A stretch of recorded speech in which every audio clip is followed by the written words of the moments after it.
Apa kabar pemirsa TVR Parlemen dimanapun Anda berada, berjumpa lagi dalam program TVR 17 bersama saya Nazia Sudirja.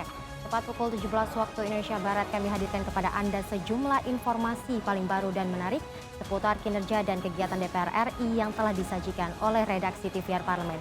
Pemirsa TVR Parlemen, inilah TVR 17 selengkapnya.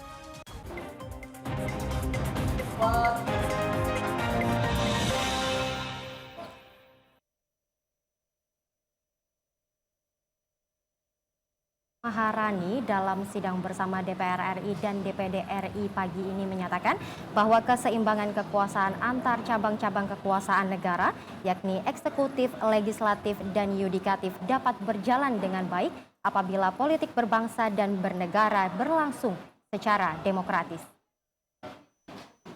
Dalam sidang bersama DPR dan DPD tahun 2024 di Komplek Parlemen Senayan, Jakarta, Ketua DPR RI Dr. Honoris Causa Puan Maharani menekankan hakikat demokrasi untuk memberi jalan agar kekuasaan mendapatkan legitimasinya, sehingga kekuasaan dapat digunakan untuk mengatur bangsa dan negara dalam memberikan kepastian untuk hidup sejahtera bagi seluruh rakyat Indonesia. Dalam berdemokrasi, rakyat tidak pernah berkuasa. Rakyat hanya menentukan siapa yang akan berkuasa. Hakikat demokrasi adalah memberi jalan agar kekuasaan mendapatkan legitimasinya, sehingga kekuasaan dapat digunakan untuk mengatur bangsa dan negara bagi memberikan rakyatnya hidup sejahtera dalam harkat dan martabatnya. Akan tetapi, demokrasi dapat juga berjalan pada arah yang salah, yaitu demokrasi yang tidak menjalankan kedaulatan rakyat. Di momen yang sama, Presiden Joko Widodo juga menyampaikan pidato kenegaraan, di mana ini menjadi pidato terakhir Jokowi di akhir masa jabatannya. Ia pun menyampaikan terima kasih kepada seluruh rakyat Indonesia sekaligus meminta maaf atas segala kekurangan selama 10 tahun menjabat sebagai Presiden Indonesia. Saya dan Profesor Kiai Haji Ma'ruf Amin mohon maaf untuk setiap hati yang mungkin kecewa, untuk setiap harapan yang mungkin belum bisa terwujud, untuk setiap cita-cita yang mungkin belum bisa tergapai. Tim Liputan TVR Parlemen melaporkan. Gegap gempita perayaan kemerdekaan ke-79 Republik Indonesia memperlihatkan solidaritas sesama anak bangsa. DPR RI optimis bahwa proses transisi pemerintahan dapat berjalan dengan baik jika persatuan dan kesatuan bangsa tetap terjalin. Menyambut pidato kenegaraan Hari Kemerdekaan ke-79 tahun Republik Indonesia, DPR RI berharap persatuan dan kesatuan terus dijaga dan mendorong prinsip gotong royong tetap dipelihara.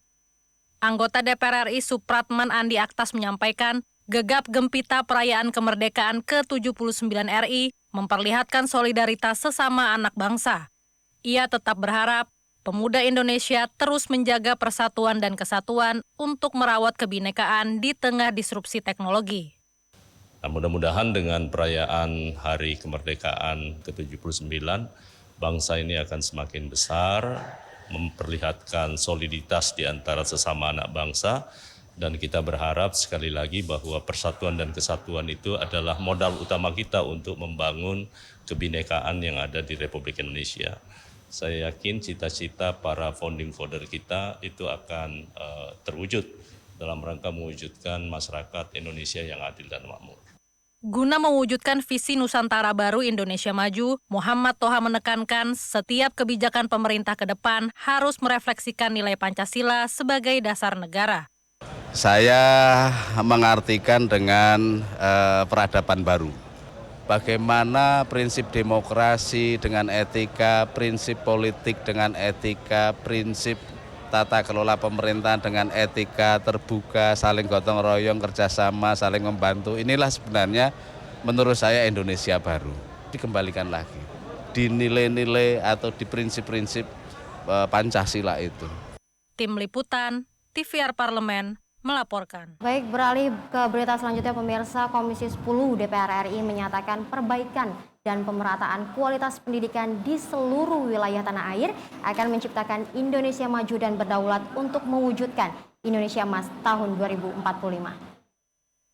Dalam perayaan hari ulang tahun ke-79, anggota DPR RI menginginkan pendidikan Indonesia benar-benar merata dan mudah diakses seluruh lapisan masyarakat, khususnya di daerah tertinggal, terdepan, terluar atau 3T, sehingga akan mendorong perbaikan kesejahteraan masyarakat dan berdampak pada peningkatan pertumbuhan ekonomi Indonesia yang semakin berkualitas. Anggota Komisi 10 DPR RI Eva Rataba mengatakan, mengangkat tema Nusantara Baru Indonesia Maju seharusnya menjadi momentum pemerintah melakukan perbaikan menyeluruh di sektor pendidikan, khususnya di daerah 3T yang masih tertinggal dari wilayah perkotaan. Perbaikan dan pemerataan kualitas pendidikan di seluruh wilayah tanah air akan menciptakan Indonesia maju dan berdaulat untuk mewujudkan Indonesia Emas 2045. Fondasi dasar itu untuk kemajuan suatu bangsa itu ya adalah pendidikan. Jadi memang sekali lagi yang saya sampaikan bahwa pemerintah harus betul-betul hadir di sini. Banyak sektor yang harus kita pulihkan di bangsa ini, tetapi saya titik beratkan selain kebinekaan, pendidikan sebagai dasar untuk menciptakan sumber daya manusia yang maju, yang unggul, yang berkualitas. Sementara itu, Wakil Ketua Komisi 7 DPR RI Edi Suparno menyampaikan, tantangan pemerintahan di masa mendatang adalah penyediaan lapangan kerja sebanyak-banyaknya serta mewujudkan kemandirian energi. Target ketahanan energi perlu mendapatkan perhatian serius untuk meningkatkan produksi energi dalam negeri, mengingat lifting minyak yang terus menurun bahkan tidak mencapai target yang ditetapkan dalam APBN. Kita menyediakan energi secara mandiri di negara kita dan tentu kita akan menggenjot pertumbuhan ekonomi yang selama ini berada di angka 5%, itu akan ditingkatkan secara sangat intensif. Tim Liputan TVR Parlemen melaporkan. Pemirsa, generasi muda memiliki peran yang krusial dalam mengaktualisasikan nilai-nilai Pancasila di tengah tantangan global yang semakin kompleks. DPR RI mendorong pemerintah harus tetap memprioritaskan kebijakan dan anggaran terkait dengan program pendidikan karakter dan budaya untuk mewujudkan Indonesia Emas 2045.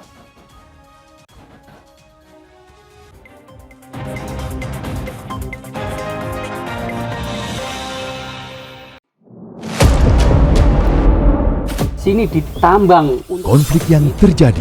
Sini tidak mengizinkan. Masalah yang tersisihkan menjadi kesenjangan sosial. Ya namanya rakyat kecil gak bisa apa-apa, mau komplain juga gak didengar. Sebab apa? Itu menyangkut isi perut kami semua. Bagaimana memutus keterbatasan untuk didengar? Jadi kalau misalnya masyarakat sudah merasa tidak lagi ada yang memperjuangkan aspirasinya, maka masyarakat memang sangat berhak untuk meminta dewan yang mewakili mereka di parlemen. Kami menyusuri batas-batas peristiwa, mengurai berbagai polemik yang terjadi, meluruhkan suara-suara marginal, menjadi nyata dalam setiap aspirasi, melaksanakan tugasnya sebagai wakil rakyat. Saksikan Aksi Dewan setiap hari Senin dan Rabu pukul 10.30 waktu Indonesia Barat, hanya di TVR Parlemen. DPR RI memiliki fungsi diplomasi dalam menjalankan politik luar negeri sesuai dengan pasal 116 Undang-Undang MD3. Kontribusi aktif BKSAP DPR RI memainkan peranan penting dalam memenangkan persaingan global melalui IPU, IPA, IPPF, IPA, dan PUIK. BKSAP memiliki komitmen yang tinggi dalam krisis kemanusiaan dunia. Fungsi diplomasi dijalankan untuk mendukung upaya pemerintah dalam melaksanakan politik luar negeri.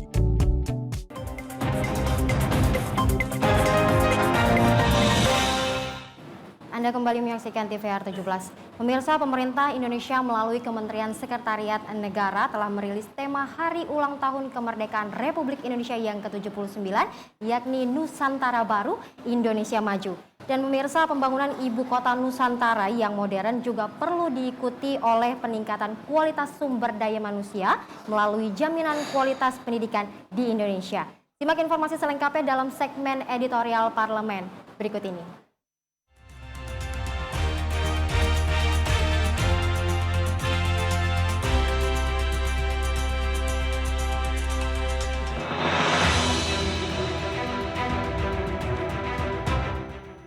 Memperingati 79 tahun kemerdekaan Republik Indonesia, Pancasila harus tetap menjadi pedoman utama dalam menghadapi tantangan global yang semakin kompleks. Generasi muda sebagai tulang punggung bangsa memiliki peran krusial dalam mengaktualisasikan nilai-nilai Pancasila. Saat ini bangsa Indonesia dihadapkan pada kenyataan bahwa nilai-nilai nasionalisme pada generasi muda semakin luntur.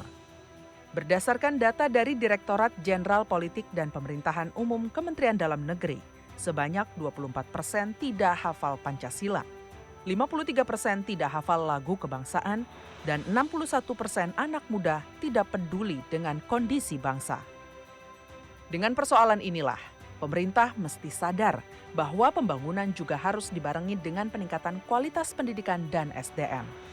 DPR RI menilai untuk mewujudkan budaya dan karakter bangsa dapat dibentuk dari pendidikan karakter melalui program pendidikan pada tingkat dasar, sehingga terbentuk SDM tangguh yang memiliki kompetensi di segala bidang, termasuk kemajuan teknologi. Apa pendidikan karakter itu ya melalui strategi pendidikan kita harus tepat, ya, harus memasukkan unsur-unsur pendidikan karakter dan budaya dan agama pastinya ya. Agama itu salah satu pendidikan karakter terbaik. Ya. Semua agama mengajarkan hal-hal atau karakter baik, itu agama. Ya, ada pesantren, ada madrasah, ada guru ngaji. Di sekolah juga jangan sampai dilepas itu pendidikan agama ya. Kalau kemarin ada isu mau melepas, ya itu salah, mungkin isu aja. Tapi jangan sampai dilepas pendidikan agama. Pembangunan ibu kota Nusantara yang modern tidak boleh meninggalkan kearifan lokal. Kebutuhan masyarakat adat juga harus diperhatikan oleh negara. Kemajuan kota modern juga perlu diikuti oleh peningkatan kualitas sumber daya manusianya. Jangan sampai masyarakat tidak merasakan manfaat dari kemajuan teknologi dan infrastruktur yang sedang dijalankan oleh pemerintah. Fisik boleh modern ya, fisik boleh modern, tapi jangan ketinggalan SDM-nya juga harus modern dalam tanda kutip positif ya. Modern itu kan tidak sebebas-bebasnya. Modern itu tidak liberal seliberal-liberalnya kan. Artinya ada aturan. Modern itu sebenarnya ya maju, baik ya, tentram, aman, sejahtera, itu modern menurut saya. Ya. Dengan ada fisik itu tentunya harus dibarengi dengan SDM yang baik, SDM yang memadai. Kalau misalkan dipasang teknologi yang rumit misalkan harus di sana disiplin kebersihan misalkan, itu nanti kan yang melaksanakan orang-orangnya kan, orangnya disiplin. Kalau nggak disiplin kan cepat rusak juga di situ nanti. Nah itu menurut saya. Jadi bareng peradaban sama pendidikan itu. Ada banyak harapan bagi Indonesia pada hari ulang tahun ke-79. Salah satunya dari mahasiswa UIN Maulana Malik Ibrahim Malang, Fani Rahmawan. Ia berharap pemerintah Indonesia lebih memperhatikan pemerataan kualitas pendidikan nasional. Seperti yang kita tahu bahwa Indonesia adalah negara yang sangat luas. Oleh karena itu, saya harap pemerintah dapat lebih memperhatikan dan mengolah pendidikan ini dengan merata agar semua rakyatnya dapat mendapat fasilitas pendidikan dengan baik dan merata. Di usia ke-79, Indonesia mendapatkan kado indah dari prestasi yang didapatkan oleh generasi muda bangsa. Kontingen Indonesia berhasil membawa 3 medali dari pagelaran Olimpiade di Paris dengan torehan 2 emas dan 1 perunggu. Cabang olahraga angkat besi dan panjat tebing sama-sama mencatatkan sejarah dengan berhasil meraih medali emas Olimpiade untuk pertama kalinya. Medali perunggu yang diraih Gregoria Mariska Tunjung menjadi medali pertama yang diraih tunggal putri badminton Indonesia setelah 16 tahun lalu. Tim TVR Parlemen melaporkan.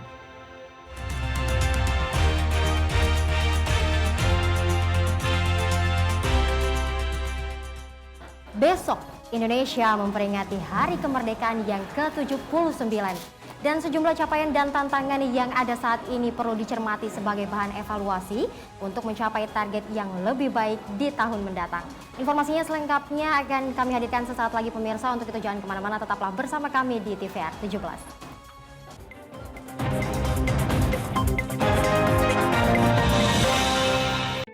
Selamat datang di Biro Pemberitaan Parlemen. Anda memasuki kawasan zona integritas menuju wilayah bebas dari korupsi atau WBK dan wilayah birokrasi bersih dan melayani atau WBBM. Biro Pemberitaan Parlemen berkomitmen penuh untuk mewujudkan wilayah bebas korupsi dan wilayah birokrasi bersih dan melayani. Komitmen kami, pejabat dan jajaran memiliki komitmen tinggi untuk mewujudkan WBK dan WBBM melalui reformasi birokrasi, khususnya dalam hal pencegahan korupsi dan peningkatan kualitas pelayanan publik. Kedua, bebas dari korupsi dengan terwujudnya wilayah bebas korupsi atau WBK, yang artinya bebas dari KKN, gratifikasi dan dari segala bentuk pungutan liar atau pungli. Terakhir, pelayanan prima dengan terwujudnya wilayah birokrasi bersih melayani, yaitu dengan meningkatnya kualitas pelayanan publik dan tercapainya kepuasan masyarakat terhadap pelayanan.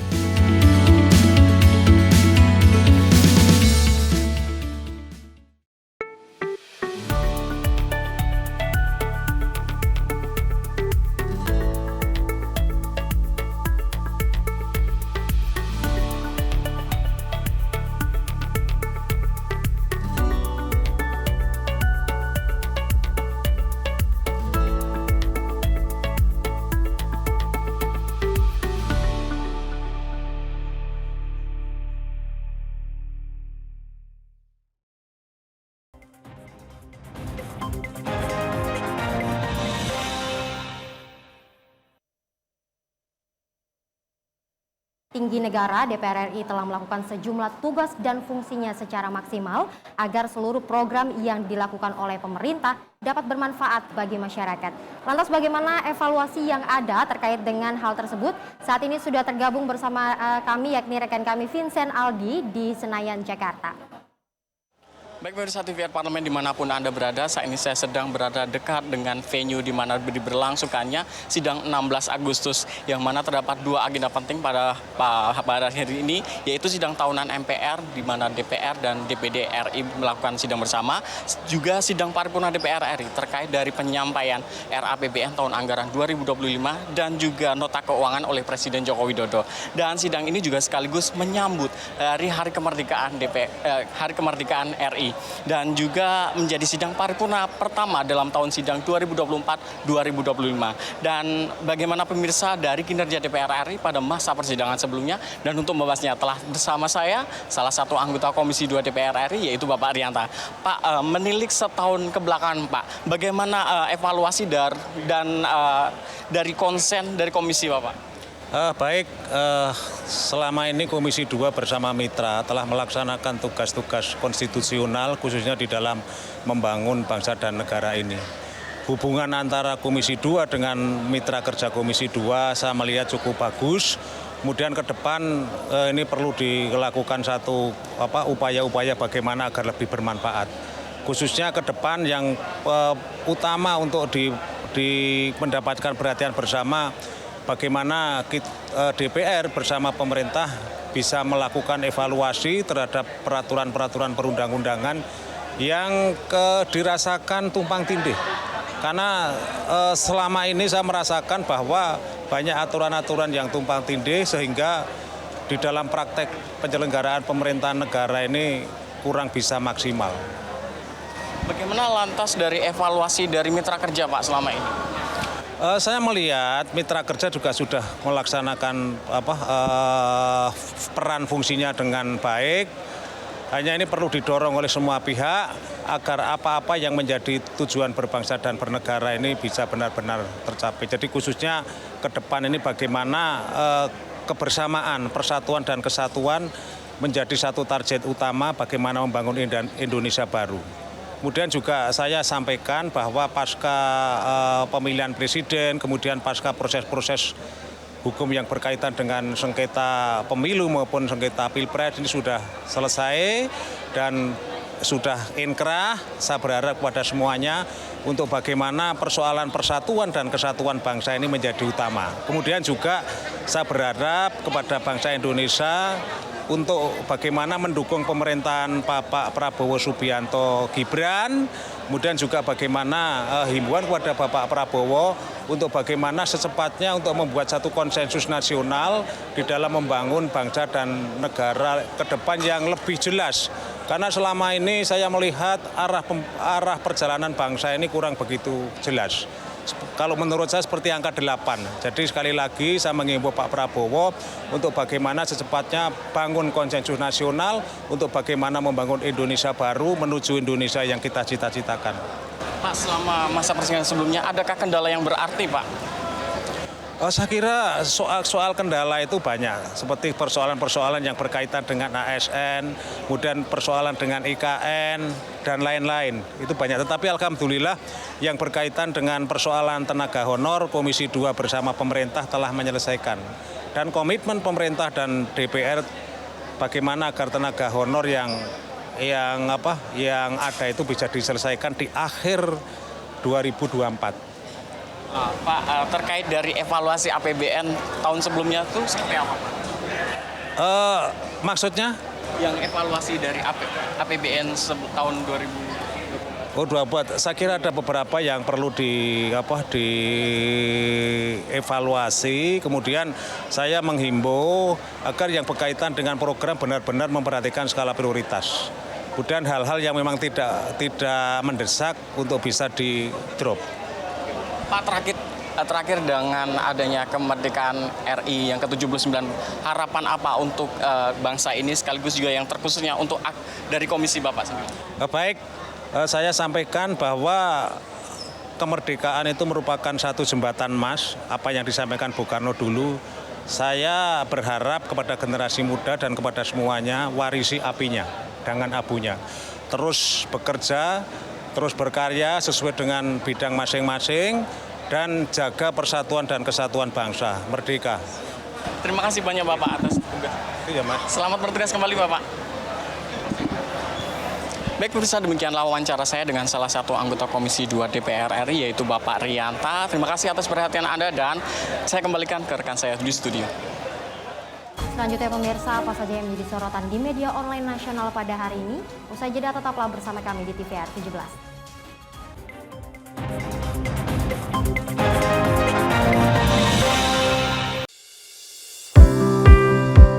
Mengenal tugas dan fungsi DPR RI.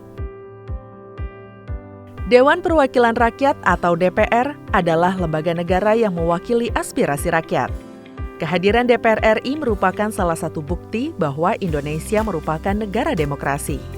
Sebagai salah satu lembaga perwakilan rakyat, apa saja tugas dan fungsi yang diemban DPR RI? Berdasarkan pasal 20A ayat 1 Undang-Undang Dasar 1945, DPR memiliki 3 fungsi, yakni fungsi legislasi, anggaran, dan pengawasan. Tugas dan wewenang DPR berbeda untuk setiap fungsinya. Yang pertama, fungsi legislasi. Menyusun program legislasi nasional atau prolegnas, menyusun dan membahas rancangan undang-undang, menerima rancangan undang-undang yang diajukan oleh DPD, membahas rancangan undang-undang yang diusulkan oleh Presiden ataupun DPD, menetapkan undang-undang bersama dengan Presiden, menyetujui atau tidak menyetujui peraturan pemerintah pengganti undang-undang yang diajukan oleh Presiden untuk ditetapkan menjadi undang-undang. Yang kedua, fungsi anggaran. Memberikan persetujuan atas rancangan undang-undang tentang APBN yang diajukan oleh Presiden. Memberikan persetujuan terhadap pemindah-tanganan aset negara maupun terhadap perjanjian yang berdampak luas bagi kehidupan rakyat yang terkait dengan beban keuangan negara. Menindaklanjuti hasil pemeriksaan atas pengelolaan dan tanggung jawab keuangan negara yang disampaikan oleh BPK. Memperhatikan pertimbangan DPD atas rancangan undang-undang tentang APBN dan rancangan undang-undang terkait pajak, pendidikan, dan agama.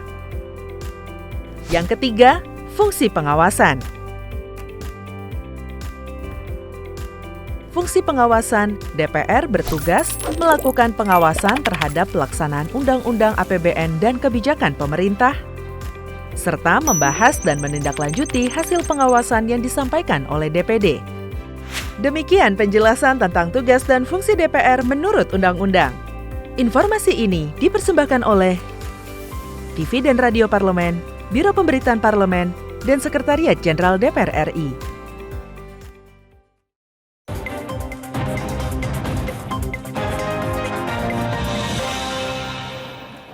kembali menyaksikan TVR 17. Pemirsa, kali ini kita masuk ke segmen media online nasional. Mari kita simak isu apa saja yang menjadi sorotan media serta tanggapan dari sejumlah anggota dewan. Bersama rekan kami, Umam Hidayat. Silakan Umam.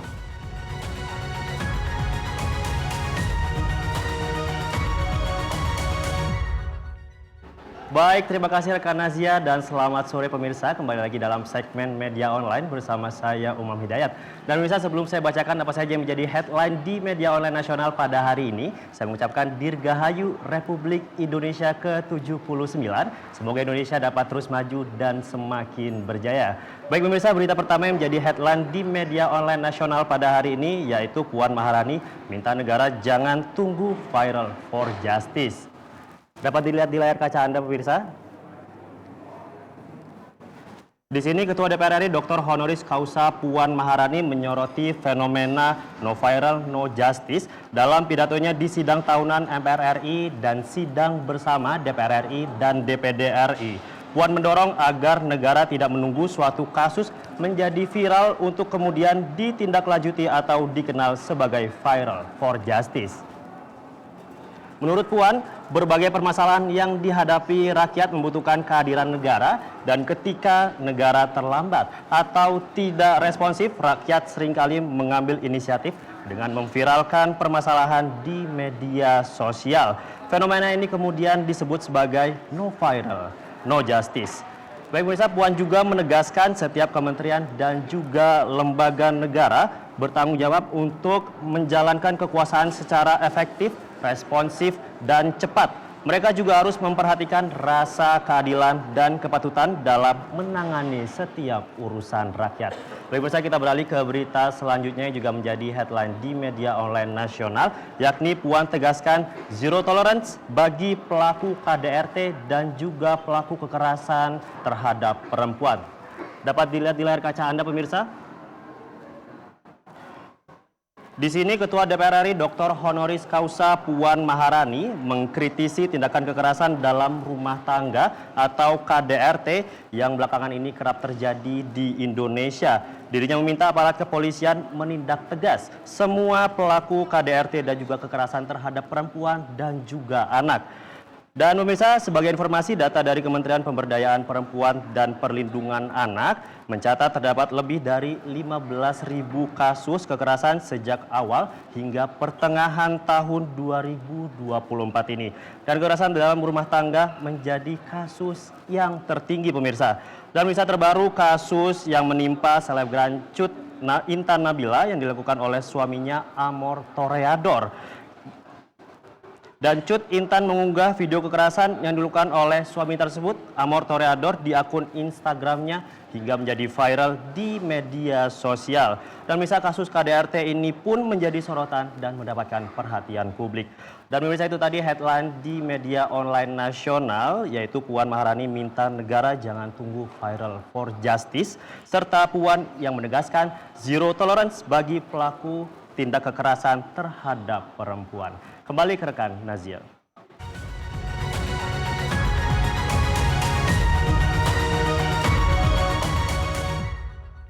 Baik, terima kasih rekan Umam yang telah menyampaikan sejumlah update sorotan dari media online nasional pada hari ini. Pemirsa, segmen media online tadi sekaligus menutup program TVR 17 sore hari ini. Saya Nazia Sudirja beserta seluruh kru TVR Parlemen yang bertugas mengucapkan terima kasih dan pamit undur diri dari hadapan Anda. TVR Parlemen, referensi Indonesia.